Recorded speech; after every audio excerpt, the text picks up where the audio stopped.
Di po ako magmumura. Dadasal po ako ngayong gabi. Alam nyo, dito sa atin sa Pilipinas, kapag nilabas mo ang dila mo, sa ibang kultura, ano yan, pagpapakita ng malakas ka, matapang ka. Pero dito sa atin, pag nilabas mo ang dila mo, ano ibig sabihin yan? Ako, yan na, si Pastor Dila. Ha?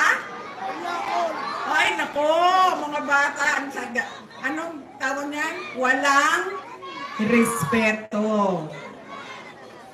Anong tawag niyan sa inyo? Belat, di ba? Dila yan sa... Dila. Di ba? Bakit? Ang mga bata ang gumagawa niyan eh.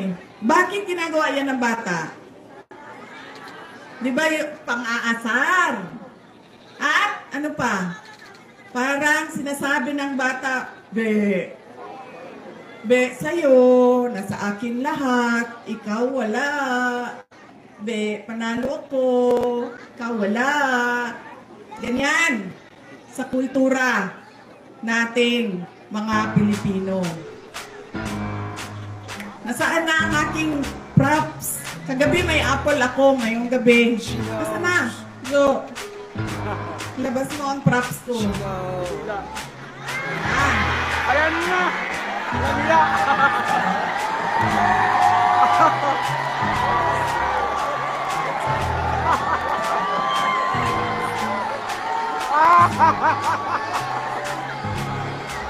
Ay! Anong distrito tayo? Sinong congressman natin? Tama. Nasa tamang distrito ako, Joey. 6?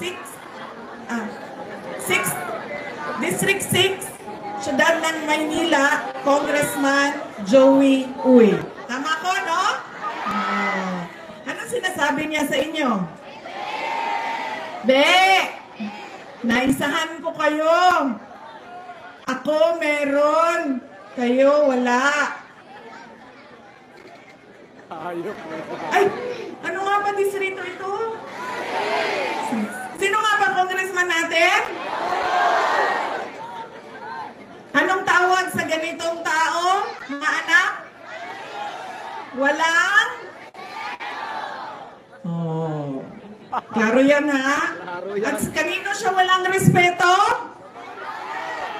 Sa inyo. Sa inyo siya